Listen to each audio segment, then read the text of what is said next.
we have 3 coursework papers that we have to do in this class. They're 500 to 800 word essays, but I'm going to show you exactly what to do. You're going to have time to do it in class, and that way you won't have to worry about not knowing what to do if you happen to take it home. I'm going to build in time to do this in class, and before you leave for fall break, you will have 1 done. Okay? So that's good. That's a good thing. 1 down. All right? So here's what I want to talk to you about today. One of your coursework papers is a narrative paper. All right? And then one of them is a descriptive paper, and then one of them is a response to text. All right? So today we're going to talk about the narrative. And there are 2 types of narrative papers. You can write one on my side of the planet. Let me tell you about my side of the planet up here. I like things to be objective. I don't like any of this frilly stuff. I like for it to be real, and you just let me tell it. Okay? It actually happened, and so I want to tell it. It's an event that actually happened to me. Now, could be over here in fruit land. And listen, some people flourish over here. I don't. If I thought I had to make up a story, make up characters, make up what happened to them, figure out where they live, figure out the time period, and keep all those details intact, I would be miserable. Now let me tell you, let me ask you, have you ever watched a television show or some series on Netflix or something where the details didn't line up? You caught it, didn't you? So if you're over here in fruit land, you're responsible for making sure that everything lines up. I mean, if dude has on a purple shirt, and then the camera pans over here, and then it pans back over here, and he's got on a red shirt, and he didn't even leave the room, you're responsible for that. And you see things like that all the time. You may love it over here, but the simplest thing to do is to be over there and tell something that happened. Now listen, I'm going to tell you that if you love it over here, stay over here and do it. Do your thing, all right? I'm not going to be just a whole lot of help over here because I would not do well over here. I'm such an objective person. But there are people who are on the other end of the spectrum. And you be you and write through if you want to. It's okay. Here's what I'm going to tell you though. The most straightforward and least questioning amount of things to do is just tell something that happened to you. Now listen, if you tell about your trip to the grocery store, we're all going to be asleep in about 10 lines. We don't care.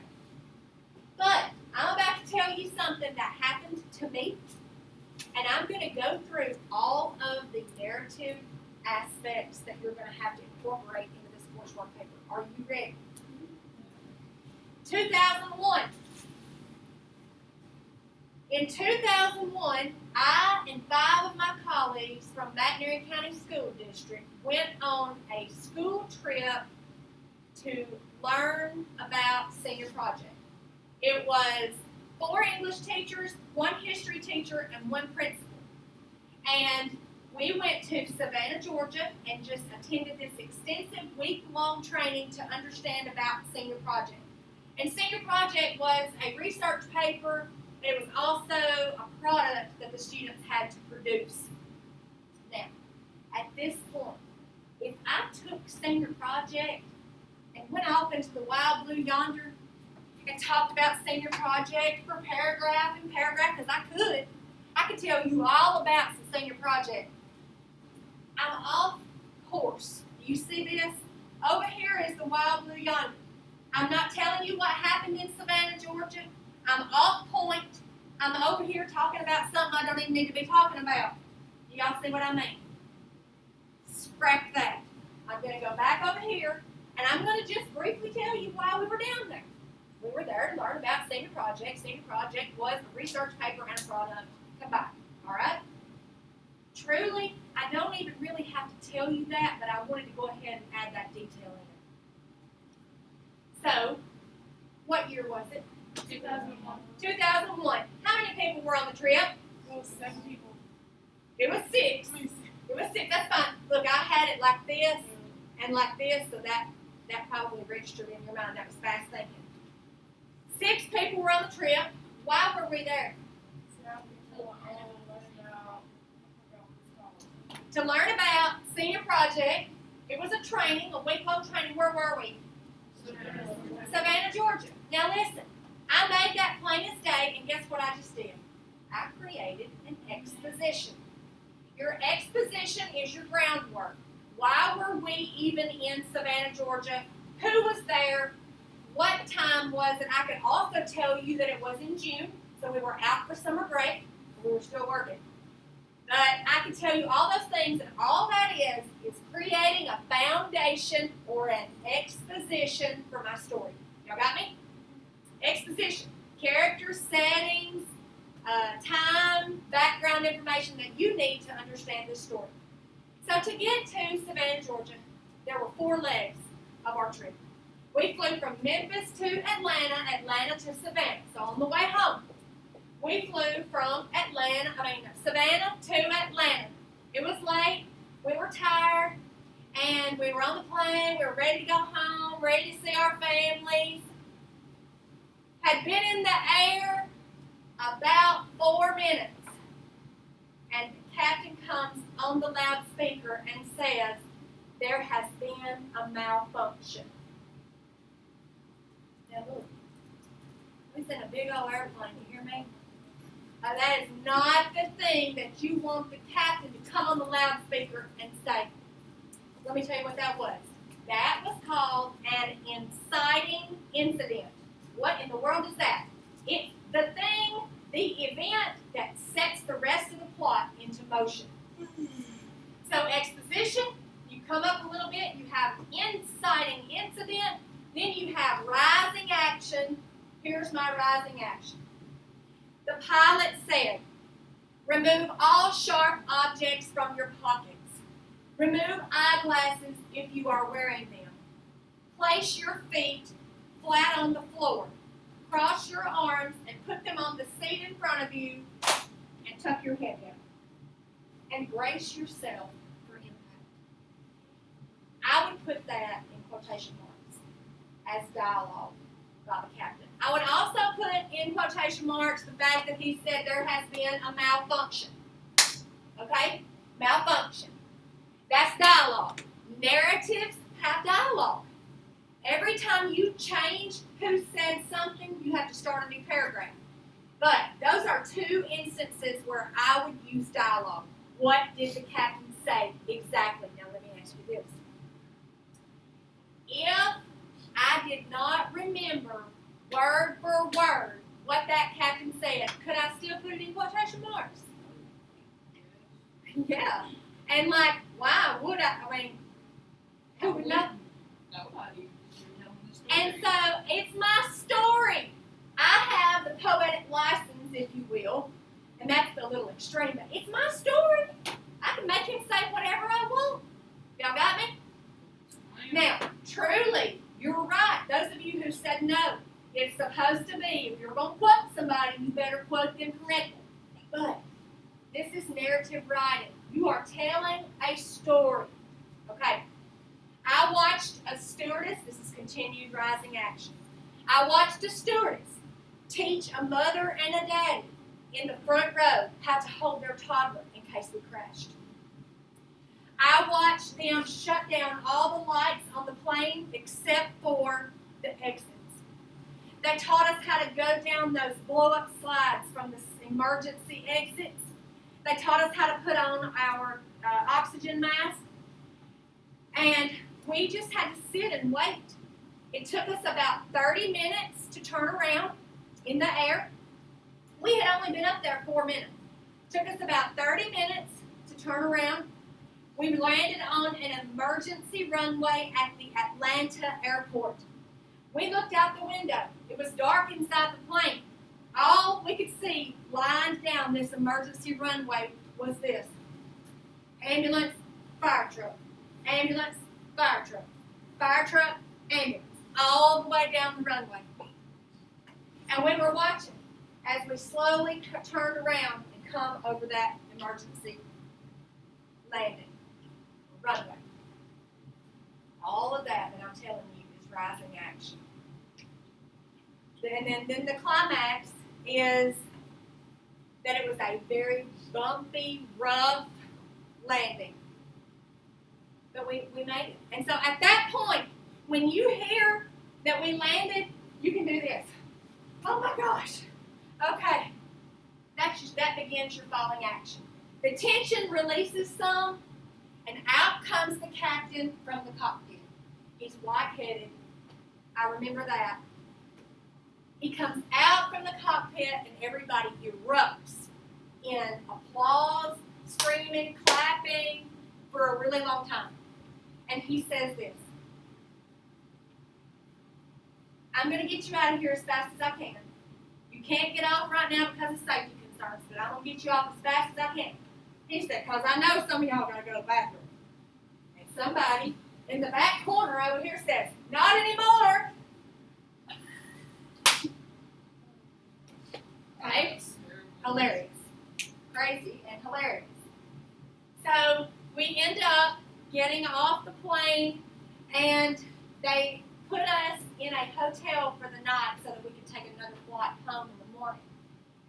Now, that was in my rough draft, but wait, I remembered something else. I remembered something before we get to the hotel. So guess what I'm going to do? I'm going to go to my rough draft and skip up a few lines and insert something else. So some ladies that were on the plane near me saw how much I was crying and scared, and they asked me did I want to ride in the car with them. They were going straight to the rent-a-car place. They were going to rent a car and drive from Atlanta to Memphis, and they asked me if I wanted to go with them. I told them that I needed to get back on the plane. I would also say something like, you got to get back on the horse that threw you. Y'all heard that before? Anybody heard that before? Mm-hmm. You've heard it. So you've heard it. So you got to get back on the horse that threw you. I told those ladies I appreciated it, thank you, but I was not going to do that. I was going to go with my people. So we get back to the hotel, and one of the English teachers starts griping. She's griping about the airplane company. She's griping about this nasty hotel. Griping, just being a Karen, okay? And so the history teacher looks at her and says, shut up. He says, I don't want to hear another word from you. We could be out there splattered on that runway, right? And you know what she did? She hushed. She didn't say anything else. So we ended up flying home the next morning and just thankful for our families. Now, there's something else that came to my mind a while ago that I would have to insert in my rough draft, and maybe I can think of it as I'm typing later. Now look, my conclusion is that we're all home safe with our family. That's how the story ended, okay? You got it? Come on now, I'm almost done. That's how the story ends. Now let me ask you this question. Do you see a clear exposition? How I built the foundation, told you the background information, set up my characters, told you where we were going, why we were there, setting, characters, background information. You saw we started to go up, we had an inciting incident, which was what? Plane almost crashed. They had to come on, plane messed up, said there was a malfunction. Rising action, rising action, rising action, and then we landed, which was the climax. Then it all starts to be falling action, and then we resolve and conclude the story. That's your plot right there. That's it. Now let me ask you one more question. Is this true? No. No. Yes. No. No.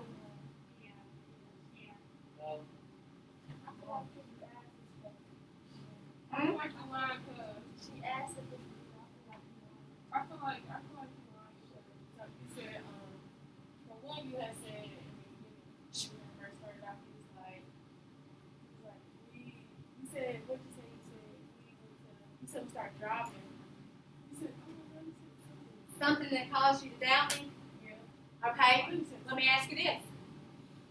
Would it matter whether it's true or false? Not really. Because guess what? My narrative coursework would be done. Exactly. It was real. It was real. It was real. It was totally real. Because I've heard of people going like all the way a while from where they normally live. It just didn't sound right Just to figure out their senior word. Like that big thing you were talking Yeah. about. Yeah. Okay, so it was real, but let me tell you this. Let me tell you what I just thought of. I've drafted my whole paper, but guess what? I remembered something. I remembered something that would have been in the rising action. I remembered that on the way back, there were 2 rows. I was on the aisle, and the principal was on the row in front of me by the window. And here's what he was doing. Hail Mary, Mother of God. Hail Mary, Mother of God. The Lord is with you. I mean, over and over. Hail Mary, Mother of God. The Lord be with you. Lord be with you. Blah, blah, blah. And I was like, panic mode. Now that little bitty incident, you see how that's this incident that belongs in the rising action. But I just thought about that, so I need to go back to my rough draft and put that in my rising action. Does that make sense? Yes. Okay. All right. So, how about it? Are you ready to write? Let's y'all better stop. We're not writing today, but but we will have time in class to write everything. But what I want you to be doing this week for the next 3 days is just thinking of something that happened to you that you could tell. What could you tell about in your own life? And I have a list of things that can kind of jog your memory, and you don't have to do it today. So here's what I need you to do. Everybody listening? Right here. We're going to read through this PowerPoint to be official about the narrative writing. And then you are going to create a Quizlet with the 21 narrative terms. We will have a quiz on those on Friday. It'll be matching. It'll be on Canvas. And then we'll also have our vocabulary quiz on Friday. Y'all have any questions about the narrative? Do you think you understand it? Okay, I got a question. Yes. Okay, count your hand up, then you go. Will we have the extra today? No. Yes. We got to do our bill work. Yes. Because it's already 2:45. Yeah, y'all got 30 minutes.